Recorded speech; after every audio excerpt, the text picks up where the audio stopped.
Video देख रहे सभी साथियों को मेरी तरफ से सत श्री अकाल। मैं Daya Singh, lecturer in mechanical engineering department.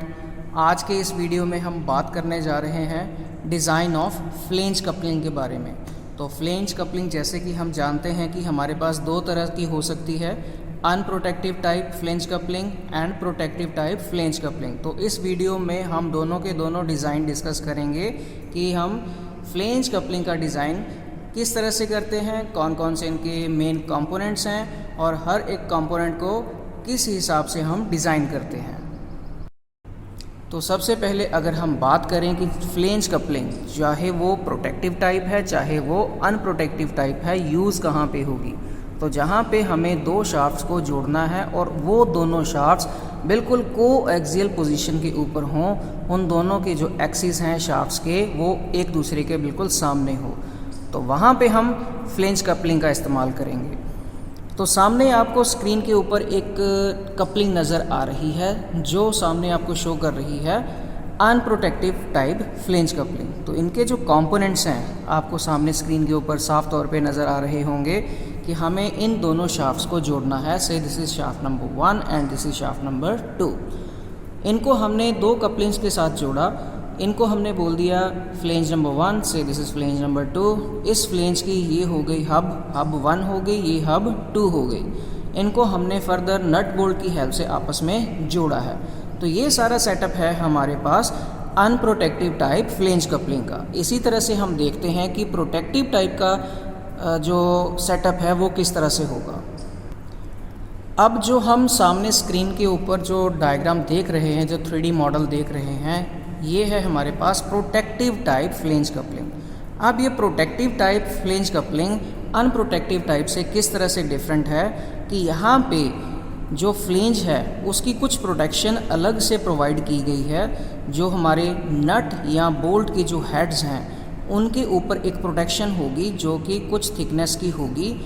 वहाँ पे आप चार फेरे देख सकते हैं कि इसकी जो सर्कमफ्रेंस है ये कुछ एक्सटेंड की गई है, कुछ एक्सट्रूड की गई है। तो यहाँ पे सिर्फ इतना सा ही फ़र्क है कि प्रोटेक्टिव टाइप में हमारे पास कुछ प्रोटेक्शन प्रोवाइड की गई होती है और अनप्रोटेक्टिव में ये चीज़ नहीं होती। बाकी के सारे कंपोनेंट्स जो हैं वो सेम रहते हैं।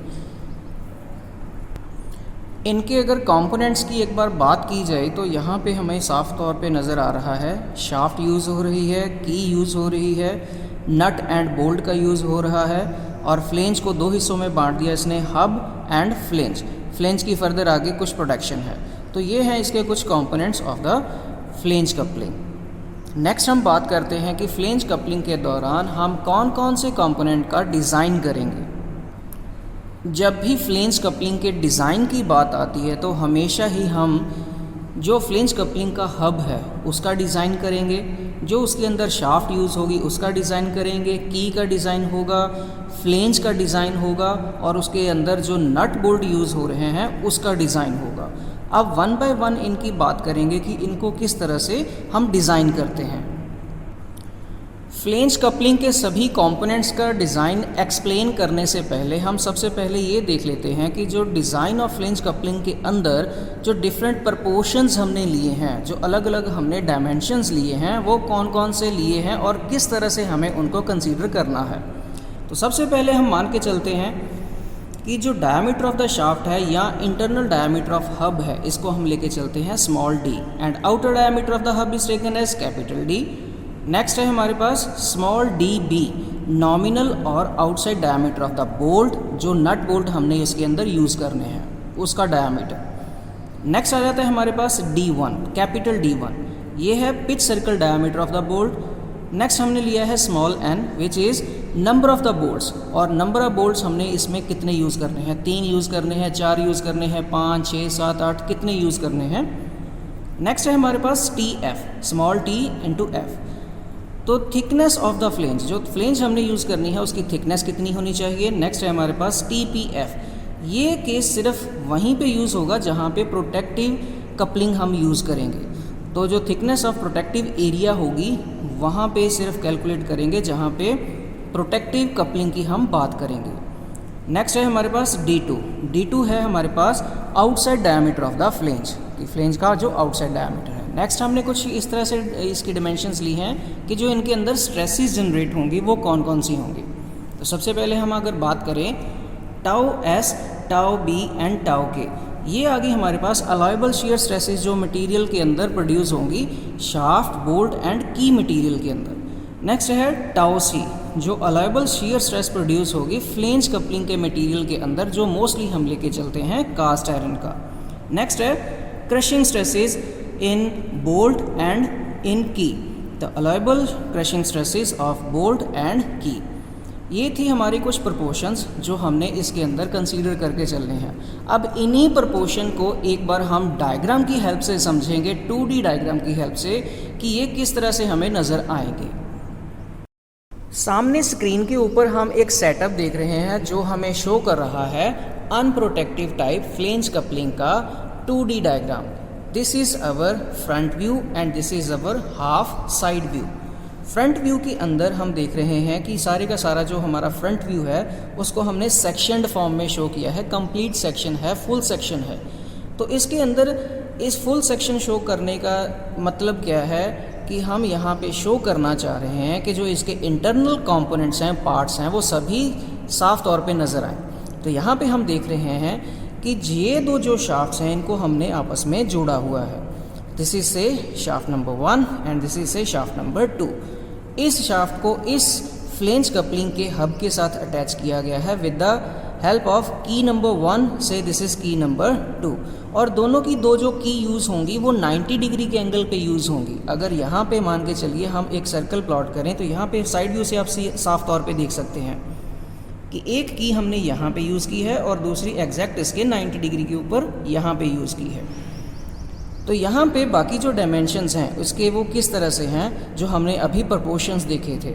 तो सबसे पहले हम मान के चलते हैं कि जो डायमीटर ऑफ द शाफ्ट है ये हमारे पास स्मॉल डी है और इसी तरह से जो internal diameter of the hub है वो भी स्मॉल डी रहेगा। जो outside diameter of the hub है वो कैपिटल डी होगा और पिच सर्कल डायमीटर जहाँ पे हम नट बोल्ट यूज़ करेंगे वहाँ का जो डायमीटर है वो हमारे पास कैपिटल D1 होगा और आउटसाइड डायमीटर ऑफ द जो फ्लेंज है ये हमारे पास D2 होगा। और उसी के साथ यहाँ पे हमारे पास आ गई thickness of the key, this is the width of the key. यहाँ पे आ गई हमारे पास DB, DB is the diameter of the bolt, जो डायमीटर ऑफ बोल्ट हम यूज़ करेंगे उसका जो डायमीटर है दैट इज़ DB। उसी के साथ जो हमारे पास फ्लेंज की थिकनेस है उसको हमने TF के साथ भी नोट किया है। यहाँ पे ये जो फ्लेंज नंबर 1 है इसका भी और ये इसका भी। और जो लेंथ ऑफ द फ्लेंज होगी उसको हमने कैपिटल L के साथ भी नोट किया है। दो फ्लेंजेस यूज़ हो रही हैं तो इस यहाँ पे भी जी इसकी लेंथ L आ जाएगी, यहाँ पे भी इसकी लेंथ L आ जाएगी। और नेक्स्ट आ गया हमारे पास इनके दोनों के बीच में जो प्रोजेक्शन दी गई है उसके बीच में जो डिस्टेंस है ये हमारे पास 0.12 D के अकॉर्डिंगली यहाँ पे हम लेके चलेंगे। नेक्स्ट हम देखते हैं, ये तो था अनप्रोटेक्टिव टाइप फ्लेंज कपलिंग का डायग्राम। नेक्स्ट हम देखते हैं कि हमारे पास जो प्रोटेक्टिव टाइप फ्लेंज कपलिंग है उसका डायग्राम किस तरह से नज़र आएगा। तो सामने स्क्रीन के ऊपर अब जो आप सेटअप देख रहे हैं ये हमारे पास है प्रोटेक्टिव टाइप फ्लेंज कपलिंग। तो आप देखने में कह रहे होंगे कि ये तो तकरीबन वैसे का वैसा ही सेटअप है, कोई भी फ़र्क नहीं है। तो यहाँ पे आपको मैं ये बता दूँ कि सेटअप के अंदर कोई फ़र्क नहीं है, सिर्फ यहाँ पे फ़र्क है कि यहाँ पे जो प्रोटेक्शन प्रोवाइड की गई है इसको हमने नोट किया है TPF के साथ। सॉरी, मैंने यहाँ पे TP ही सिर्फ लिखा हुआ है, इसको हम लिख लेते हैं TPF के साथ। सिमिलरली यहाँ पे जो थिकनेस ऑफ प्रोटेक्टिव फ्लेंज है ये चीज़ सिर्फ हमने ऐड की है इसके चारों साइडों पे। एक ये फ्लेंज हो गई, एक ये फ्लेंज हो गई। यहाँ पे अगर देखेंगे तो फ्रंट व्यू के अंदर हमें नज़र आएगा कि चारों तरफ हमने यूज़ की है 1, 2, 3 एंड 4। अगर इसको कॉमनली बात करें तो यहाँ पे पूरी की पूरी सरकमफ्रेंस के ऊपर हमने कुछ उसकी थिकनेस प्रोवाइड की है, जैसे हमने इस वीडियो के स्टार्टिंग के अंदर फ्लेंज कपलिंग का जो डायग्राम देखा था प्रोटेक्टिव टाइप का। बाकी सारे के सारे डायमेंशंस हमारे पास सेम रहेंगे, यही सिर्फ एक एक्स्ट्रा इसके अंदर एडिशन हो रहा है।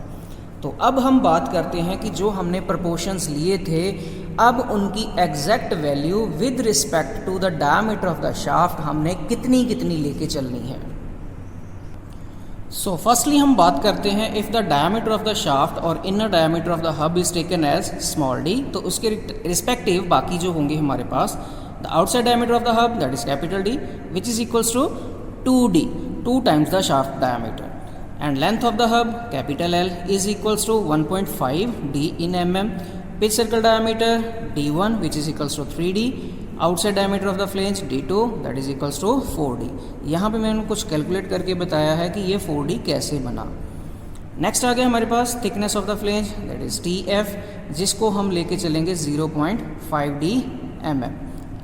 और नेक्स्ट है हमारे पास नंबर ऑफ बोर्ड्स कितने यूज़ होंगे. कहता है कि नंबर ऑफ बोर्ड्स अगर हमारे पास diameter of the shaft up to 40 mm है तो हमारे पास 3 नंबर ऑफ बोर्ड्स यूज़ होंगे. अगर अप टू 100 mm है डायामीटर ऑफ द शाफ्ट तो 4 यूज़ होंगे. अगर 180 तक है तो 6 यूज़ होंगे. इसके हम एग्जैक्ट जो टेबल बनेगा इसके ऊपर वो फर्दर आगे चल के इसी वीडियो के अंदर लास्ट में देखेंगे जब डिज़ाइन ऑफ बोल्ट की बात करेंगे. एंड आगे हम बात करते हैं that is thickness of the protective area that is TPF that is taken as 0.25d. और ये हमने तभी लेना है जब हमारे पास अगर गिवन हो या फिर हम कंसीडर करके चलें कि हम डिज़ाइन करने जा रहे हैं of the protective type flange coupling, तो उसी के अंदर हमने TPF कैलकुलेट करना है. अदरवाइज़ हमें बाकी जो हमें डिमेंशंस गिवन है इसके अकॉर्डिंग ही हमें डिज़ाइन करके दिखाना है. अब अगर हम बात करें जितनी भी डायमेंशंस हैं फ्लेंज कपलिंग के अंदर वो सारी की सारी डिपेंडेंट हैं डायमीटर ऑफ द शाफ्ट के ऊपर. तो यहाँ से एक चीज़ क्लियर हो जाती है कि सबसे पहले जो हमें कैलकुलेशन करनी है वो हमें शाफ्ट का डिज़ाइन करना है. वहाँ से हमें डायमीटर ऑफ द शाफ्ट कितना लेना है वो कंसीडर करना है. तो अब हम डिज़ाइन करेंगे सबसे पहले design of shaft. Design of shaft की अगर बात की जाए तो बेसिकली हम 2 क्राइटेरियाज़ के ऊपर ही इसका डिज़ाइन करते हैं, strength criteria and rigidity criteria. तो स्ट्रेंथ क्राइटेरिया के ऊपर जब हम बात करें तो इसका जो डिज़ाइन है बेसिकली 3 तरीक़ों से किया जा सकता है. 3 डिफरेंट मेथड्स हैं. Shaft subjected to the twisting moment only, shaft subjected to the bending moment only, shaft subjected to the combined twisting moment and bending moment. तो इसके बारे में पिछले वीडियो में हम तकरीबन बात कर चुके हैं डिटेल में, तो दोबारा से मैं डिटेल में नहीं बताऊंगा. अब सीधा मुद्दे पे आते हैं कि यहाँ पे जब भी हम कपलिंग का डिज़ाइन करते हैं तो सिर्फ़ और सिर्फ ट्विस्टिंग मोमेंट की ही बात की जाती है. तो ट्विस्टिंग मोमेंट की अगर बात की जाए तो हमारे पास टॉर्शन इक्वेशन आ जाती है. Torsion equation T/J τ/r = g(θ/L = constant. तो सबसे पहले स्ट्रेंथ बेसिस पे इसको डिज़ाइन करते हैं. तो स्ट्रेंथ बेसिस पे पहले हम 2 ये वाली टर्म्स कंसीडर कर लेते हैं. अब इसके हिसाब से हम देखेंगे जो रिलेशन हमारे पास इस्टेब्लिश होगा. जे वाली टर्म थी हमारे पास पोलर मोमेंट ऑफ इनर्शिया, और पोलर मोमेंट ऑफ इनर्शिया हमारे पास पता है कि π/32 d4 होता है. इसको हम इक्वेशन नंबर 1 में पुट करेंगे तो फाइनल मेरे पास जो आंसर आएगा T = π/16 × τ × d3, and this formula is used for the calculation of the diameter of the shaft, solid shaft.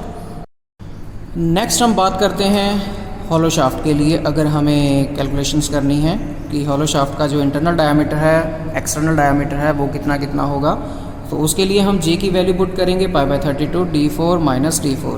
तो यहाँ पे कैपिटल D हमने लिया है outer diameter of the shaft and smaller d लिया है हमने internal diameter of the shaft. तो इसी इक्वेशन को हम पुट करेंगे इक्वेशन नंबर 1 के अंदर, जो हमारे पास रिलेशन आएगा π/16 × τ × कैपिटल D4 - स्मॉल d4/d. और इस इक्वेशन को हम यूज़ कर सकते हैं to calculate the strength of the hollow shaft. और इसी की हेल्प से हम यहाँ पे इन दोनों में से डायमीटर्स जो हैं वो कैलकुलेट कर सकते हैं. अगर हमारे पास इंटरनल डायमीटर है तो हम एक्सटर्नल डायमीटर निकाल सकते हैं, अगर एक्सटर्नल है तो इंटरनल निकाल सकते हैं.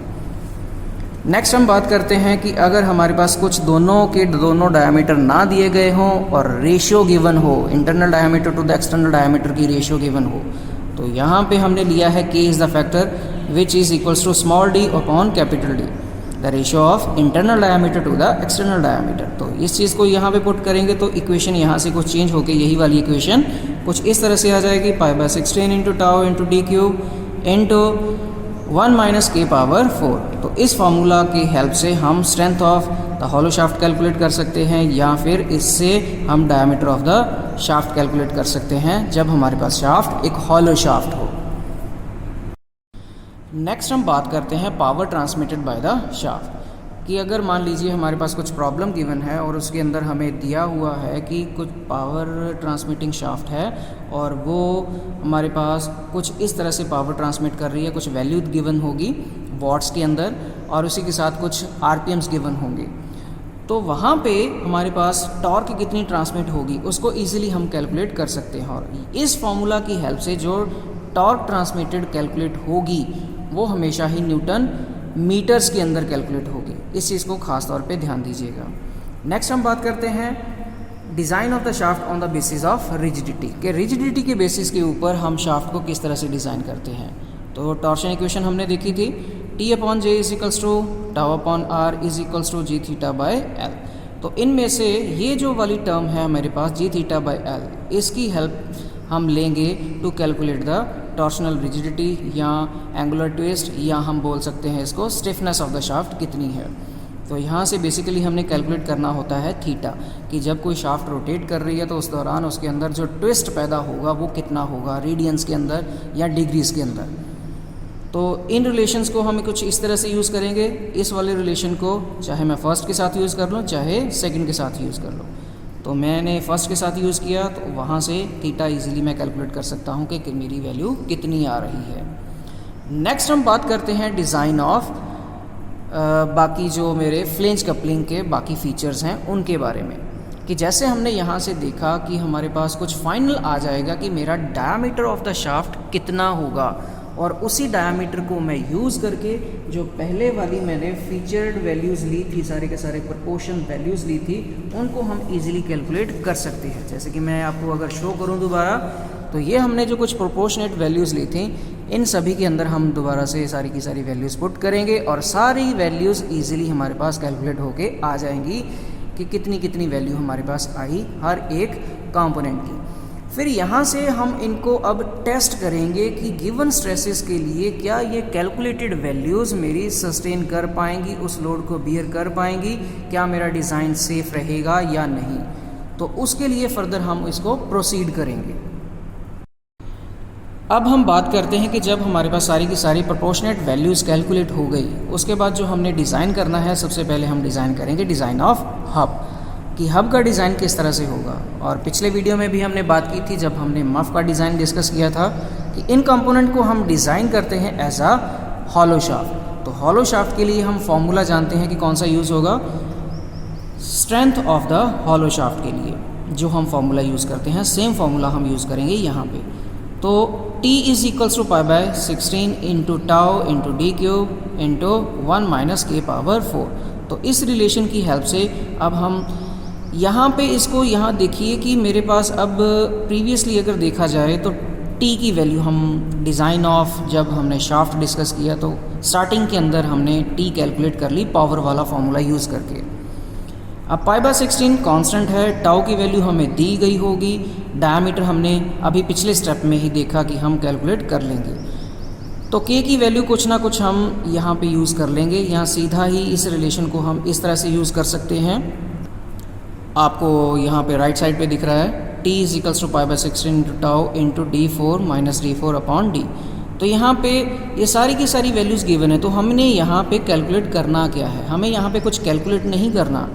तो यहाँ पे जो हमने ऑलरेडी कैलकुलेशंस ली हैं, जो हमने डायमेंशंस इसकी ली हैं कि जो कैपिटल D है उसको हमने outside diameter of the hub माना है और इसको हमने लिया है 2 times the diameter of the shaft. In dimensions को अब चेक करेंगे कि क्या ये गिवन स्ट्रेस के अकॉर्डिंगली इस डिज़ाइन को सस्टेन कर पाएंगी, सेफ रख पाएंगी या नहीं। तो यहाँ पे हम क्या करेंगे, जो ये स्ट्रेस की वैल्यू गिवन है इस स्ट्रेस की वैल्यू को दोबारा से कैलकुलेट करेंगे।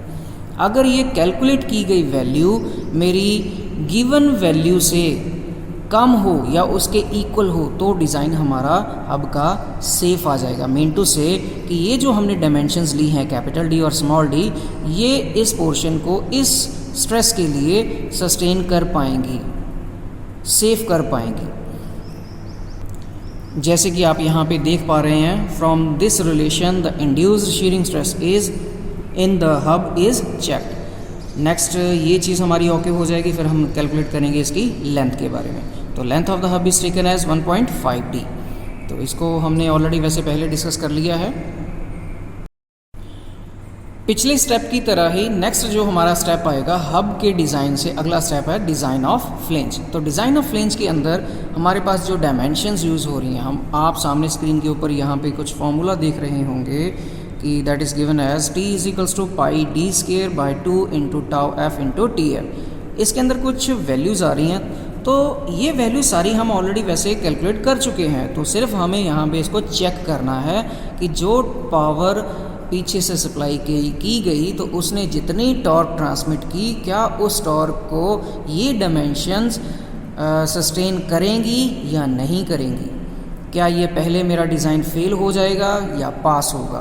तो उसको चेक करने के लिए तो इस स्टेप से जो हमारे पास स्ट्रेस की वैल्यू कैलकुलेट होगी उसको हम कंपेयर करेंगे with the given stress into से, यहाँ से इस फार्मूला से ये मेरे पास जो टाउ एफ की वैल्यू आएगी इसको कैलकुलेट करेंगे। फिर इसकी हेल्प से हम देखेंगे कि जो कैलकुलेटेड वैल्यू है वो गिवन स्ट्रेस से कम है या उसके इक्वल है या उससे ज़्यादा है। अगर वैल्यू मेरी ज़्यादा आई तो वहाँ पे मुझे उसको रीडिज़ाइन करना पड़ेगा, डिज़ाइन मेरे फेल होने के चांसेस ज़्यादा हो जाएंगे।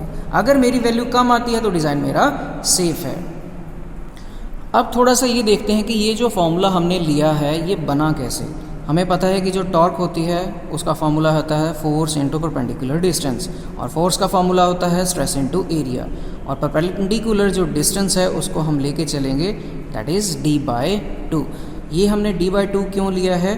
d is the outer diameter of the hub, कि आउटर डायमीटर ऑफ हब तक का जो डिस्टेंस होगा वो हमने हाफ लेना है, दैट इज़ d बाई 2।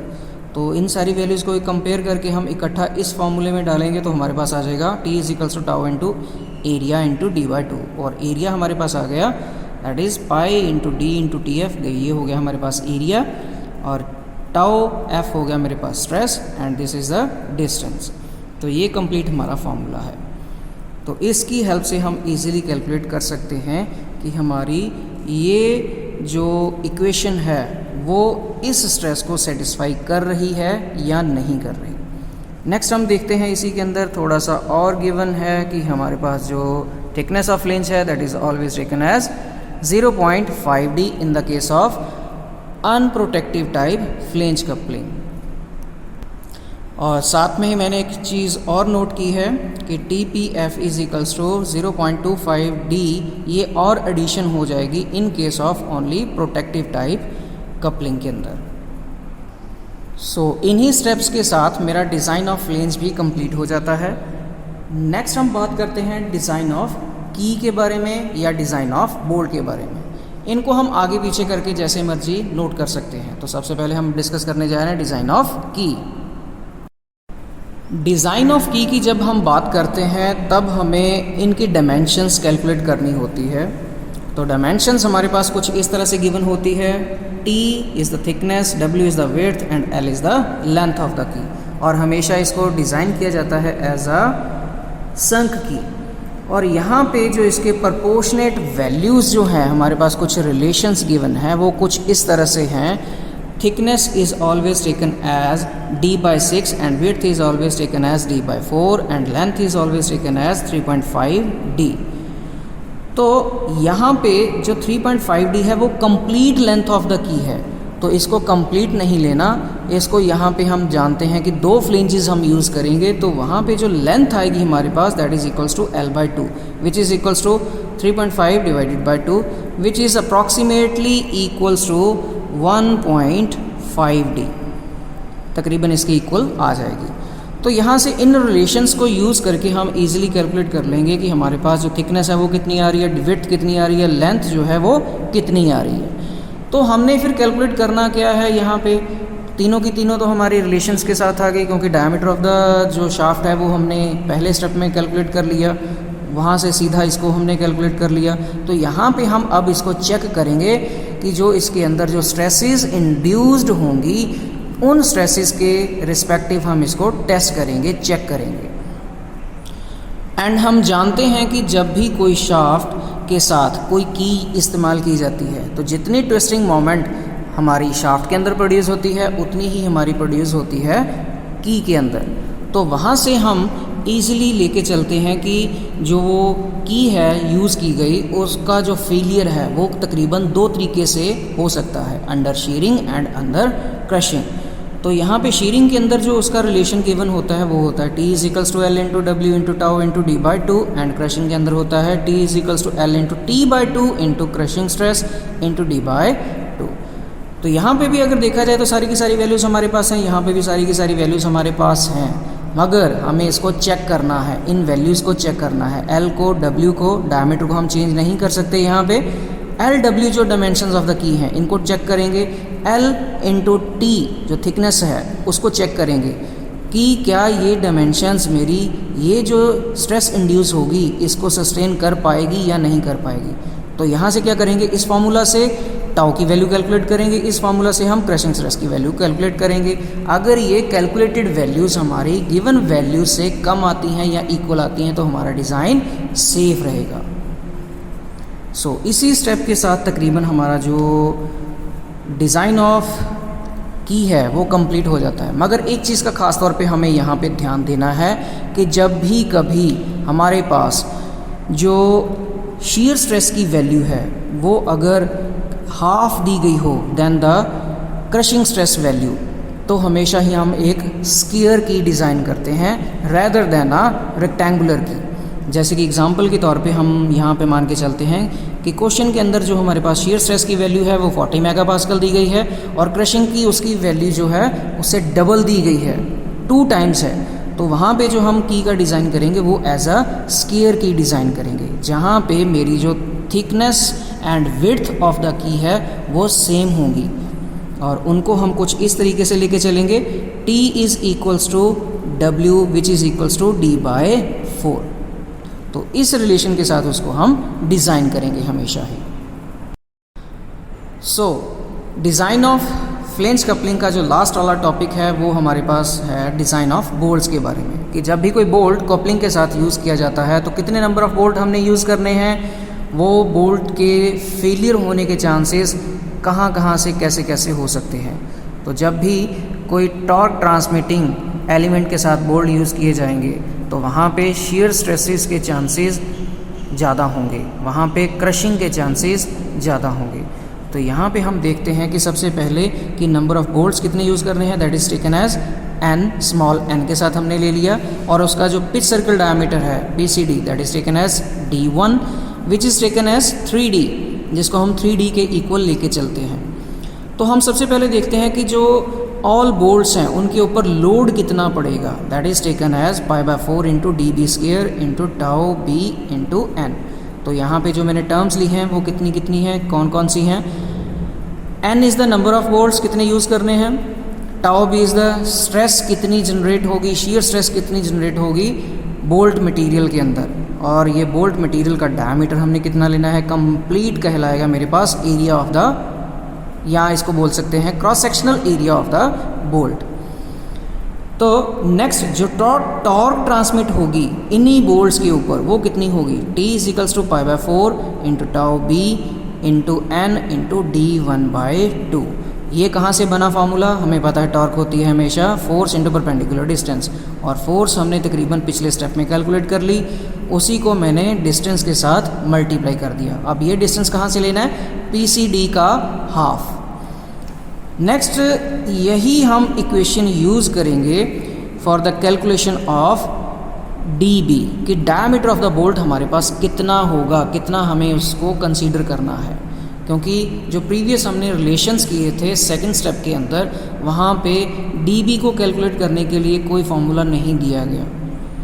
तो यहाँ से हम सबसे पहले कैलकुलेट करेंगे डायमीटर ऑफ द बोल्ट कितना लेना है इस रिलेशन के साथ। फर्दर हम उसको चेक कर सकते हैं क्रशिंग के अंदर।